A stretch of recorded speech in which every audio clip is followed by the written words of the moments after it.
اللهم صل على علي بن موسى الرضا المرتضى الإمام التقي النبي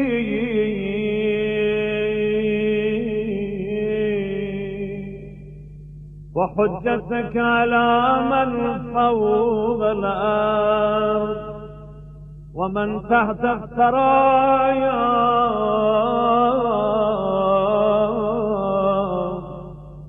الصديق الشهيد صلاة كثيرة تامة ذاكية متواصلة متواترة مترادفة كأفضل ما صليت على أحد من أوليائك.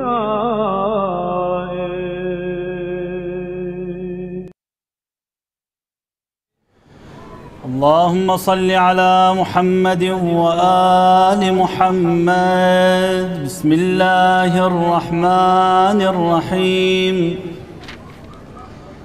اللهم إني أسألك برحمتك التي وسعت كل شيء وبقوتك التي قهرت بها كل شيء وخضع لها كل شيء وذل لها كل شيء وبجبروتك التي غلبت بها كل شيء وبعزتك التي لا يقوم لها شيء وبعظمتك التي ملأت كل شيء وبسلطانك الذي على كل شيء وبوجهك الباقي بعد فناء كل شيء وبأسمائك التي ملأت أركان كل شيء وبعلمك الذي أحاط بكل شيء وبنور وجهك الذي أضاء له كل شيء يا نور يا قدوس يا أول الأولين ويا آخر الآخرين. اللهم اغفر لي الذنوب التي تهتك العصام. اللهم اغفر لي الذنوب التي تنزل النقام. اللهم اغفر لي الذنوب التي تغير النعام. اللهم اغفر لي الذنوب التي تحبس الدعاء. اللهم اغفر لي الذنوب التي تنزل البلاء.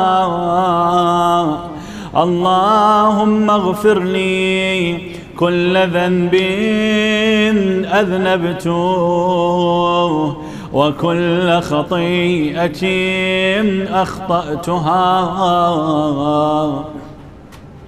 اللهم إني أتقرب إليك بذكرك وأستشفع بك إلى نفسك وأسألك بجودك أن تدنيني من قربك وأن توزعني شكرك، وأن تلهمني ذكرك. اللهم إني أسألك سؤال خاضع متذلل خاشع، أن تسامحني وترحمني وتجعلني بقسمك راضيا قانعا، وفي جميع الأحوال متواضعا. اللهم وأسألك سؤال من اشتدت فاقته وأنزل بك عند الشدائد حاجته، وعظم فيما عندك رغبته. اللهم عظم سلطانك وعلى مكانك، وخفي مكروك، وظهر أمرك، وغلب قهرك، وجرت قدرتك، ولا يمكن الفرار من حكومتك. اللهم لا أجد لذنوبي غافرا، ولا لقبائحي ساترا، ولا لشيء من عملي القبيح بالحسن مبدلا غيرك. لا إله إلا أنت سبحانك وبحمدك ظلمت نفسي وتجرأت بجهلي، وسكنت إلى قديم ذكرك لي ومنك علي. اللهم مولاي كم من قبيح سترته، وكم من فادح من البلاء أقلته، وكم من عثار وقيته، وكم من مكروه دفعته، وكم من ثناء جميل لست أهلا له نشرته. اللهم عظم بلائي وأفرط بي سوء حالي، وقصرت بي أعمالي، وقعدت بي أغلالي، وحبسني عن نفعي بعد أملي، وخدعتني الدنيا بغرورها ونفسي بجنايتها. ومطالي يا سيدي فأسألك بعزتك ألا يحجب عنك دعائي سوء عملي وفعالي، ولا تفضحني بخفي ما اطلعت عليه من سري، ولا تعاجلني بالعقوبة على ما عملته في خلواتي من سوء فعلي وإساءتي ودوام تفريطي وجهالتي وكثرة شهواتي وغفلتي. وكن اللهم بعزتك لي في كل الأحوال رؤوفا، وعلي في جميع الأمور عطوفا. إلهي وربي من لي غيرك أسأله كشف ضري والنظر في أمري. إلهي ومولاي أجريت علي حكما اتبعت فيه هوى نفسي ولم أحترس فيه من تزيين عدوي فغرني بما أهوى وأسعده على ذلك القضاء فتجاوزت بما جرى علي من ذلك بعض حدودك وخالفت بعض أوامرك فلك الحمد علي في جميع ذلك ولا حجة لي فيما جرى علي فيه قضاؤك وألزمني حكمك وبلاؤك وقد أتيتك يا إلهي بعد تقصيري وإسرافي على نفسي معتذرا نادما منكسرا مستغيلا مستغفرا منيبا مقرا مذعنا معترفا لا أجد مفرا مما كان مني ولا مفزعا أتوجه إليه في أمري غير قبولك عذري وإدخالك إياي في سعة رحمتك اللهم فاقبل عذري وارحم شدة ضري وفكني من شدي وثاقي يا رب ارحم ضعف بدني ورقة جلدي ودقة عظمي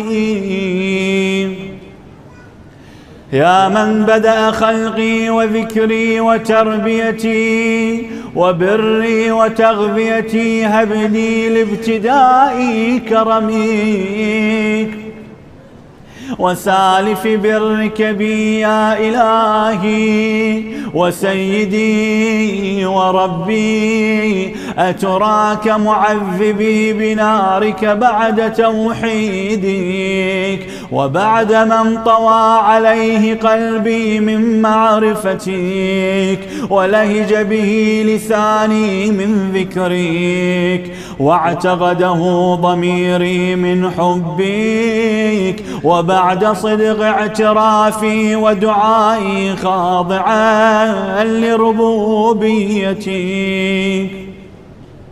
هيهات أنت أكرم من أن تضيع من ربيته أو تبعد من أدنيته أو تشرد من آويته أو تسلم إلى البلاء من كفيته ورحمته وليت شعري يا سيدي وإلهي ومولاي أتسلط النار على وجوههم خرت لعظمتك ساجدة وعلى ألسنهم نطقت بتوحيدك صادقة وبشكرك مادحة وعلى قلوب اعترفت بإلهيتك محققة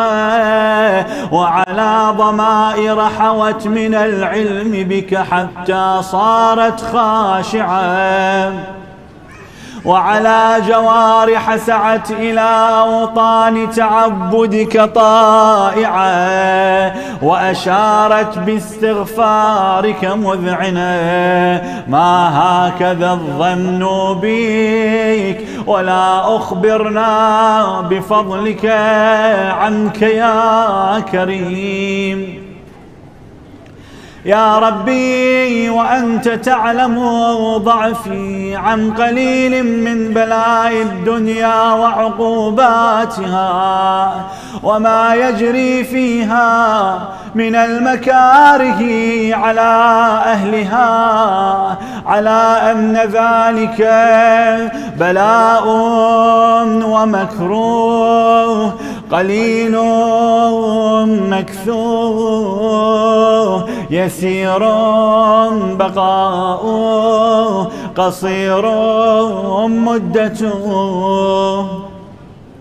فكيف احتمالي لبلاء الآخرة وجليل وقوع المكاره فيها، وهو بلاء تطول مدته ويدوم مقامه، ولا يخفف عن أهله، لأنه لا يكون إلا عن غضبك وانتقامك وسخطك. وهذا ما لا تقوم له السماوات والأرض يا سيدي، فكيف لي وأنا عبدك الضعيف الذليل الحقير المسكين المستكين. يا إلهي وربي وسيدي ومولاي، لأي الأمور إليك أشكو، ولما منها أضج وأبكي. لأليم العذاب وشدته أم لطول البلاء ومدته؟ فلئن صيرتني للعقوبات مع أعدائك، وجمعت بيني وبين أهل بلائك، وفرقت بيني وبين أحبائك وأوليائك، فهبني يا إلهي وسيدي ومولاي وربي. صبرت على عذابك، فكيف أصبر على فراقك؟ وهبني صبرت على حر نارك، فكيف أصبر عن النظر إلى كرامتك؟ أم كيف أسكن في النار ورجائي عفوك؟ فبعزتك يا سيدي ومولاي أقسم صادقا، لئن تركتني ناطقا لأضجن إليك بين أهلها ضجيج الآملين، ولأصرخن إليك صراخ المستصرخين، ولأبكين عليك بكاء الفاقدين، ولأنادينك أين كنت يا ولي المؤمنين، يا غاية آمالي العارفين، يا غياث المستغيثين، يا حبيب قلوب الصادقين، ويا إله العالمين. أفتراك سبحانك يا إلهي وبحمدك تسمع فيها صوت عبد مسلم سجن فيها بمخالفتي وذاق طعم عذابها بمعصيتي وحبس بين أطباقها بجرمه وجريرته وهو يضج إليك ضجيج مؤمل لرحمتك ويناديك بلسان أهل توحيدك ويتوسل إليك بربوبيتك يا مولاي. فكيف يبقى في العذاب وهو يرجو ما سلف من حلمك؟ أم كيف تؤلمه النار وهو يأمل فضلك ورحمتك؟ أم كيف يحرقه لهيبها وأنت تسمع صوته وترى مكانه؟ أم كيف يشتمل عليه زفيرها وأنت تعلم ضعفه؟ أم كيف يتقلقل بين أطباقها وأنت تعلم صدقه؟ أم كيف تزجره زبانيتها وهو يناديك يا ربا؟ أم كيف يرجو فضلك في عتقه منها فتتركه فيها؟ هيهات ما ذلك الظن بك ولا المعروف من فضلك ولا مشبه لما عاملت به الموحدين من برك وإحسانك.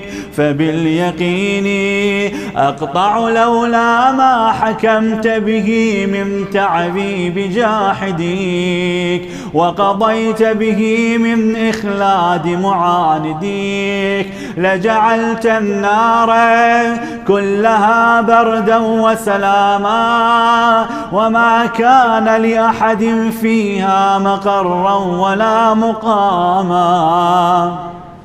لكنك تقدست أسماؤك أقسمت أن تملأها من الكافرين من الجنة والناس أجمعين وأن تخلد فيها المعاندين.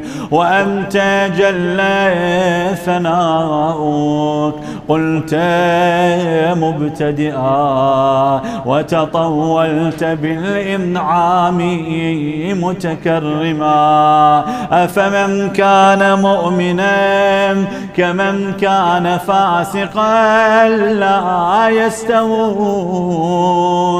إلهي وسيدي فأسألك بالقدرة التي قدرتها وبالقضية التي حتمتها وحكمتها وغلبت من عليه أجريتها، أن تهب لي في هذه الليلة وفي هذه الساعة كل جرم أجرمته وكل ذنب أذنبته وكل قبيح أسررته وكل جهل عملته كتمته أو أعلنته أخفيته أو أظهرته وكل سيئة أمرت بإثباتها الكرام الكاتبين الذين وكلتهم بحفظ ما يكون مني وجعلتهم شهودا علي مع جوارحي وكنت أنت الرقيب علي من ورائهم والشاهد لما خفي عنهم وبرحمتك أخفيت وبفضلك سترت وأن توفر حظي من كل خير أنزلت أو إحسان فضلت أو بر نشرت أو رزق بسطت أو ذنب تغفر أو خطأ تستر يا ربي يا ربي يا رب يا إلهي وسيدي ومولاي ومالك رقي يا من بيده ناصيتي يا عليما بضري ومسكنتي يا خبيرا بفقري وفاقتي يا ربي يا ربي يا رب أسألك بحقك وقدسك وأعظم صفاتك وأسمائك أن تجعل أوقاتي من الليل والنهار بذكرك معمورا وبخدمتك موصولا وأعمالي عندك مقبولا حتى تكون أعمالي وأورادي كلها وردا واحدا وحالي في خدمتك سرمدا يا سيدي يا من عليه معولي يا من إليه شكوت أحوالي يا ربي يا ربي يا رب قوي على خدمتك جوارحي واشدد على العزيمة جوانحي وهب لي الجد في خشيتك والدوام في الاتصال بخدمتك حتى أسرح إليك في ميادين السابقين وأسرع إليك في البارزين وأشتاق إلى قربك في المشتاقين وأدنو منك دنو المخلصين وأخافك مخافة الموقنين وأجتمع في جوارك مع المؤمنين. اللهم ومن أرادني بسوء فأرد ومن كادني فكيد واجعلني من أحسن عبيدك نصيبا عندك وأقربهم منزلة منك وأخصهم زلفة لديك، فإنه لا ينال ذلك إلا بفضلك. وجد لي بجودك واعطف علي بمجدك، واحفظني برحمتك، واجعل لساني بذكرك لهجا، وقلبي بحبك متيما، ومن علي بحسن إجابتك، وأقلني عثرتي، واغفر زلتي. فإنك قضيت على عبادك بعبادتك، وأمرتهم بدعائك، وضمنت لهم الإجابة. فإليك يا ربي نصبت وجهي، وإليك يا ربي مددت يدي، فبعزتك استجب لي دعائي، وبلغني مناي، ولا تقطع من فضلك رجائي، واكفني شر الجن والإنس من أعدائي. يا سريع الرضا اغفر لمن لا يملك إلا الدعاء، فإنك فعال لما تشاء. يا من اسمه دواء، وذكره شفاء، وطاعته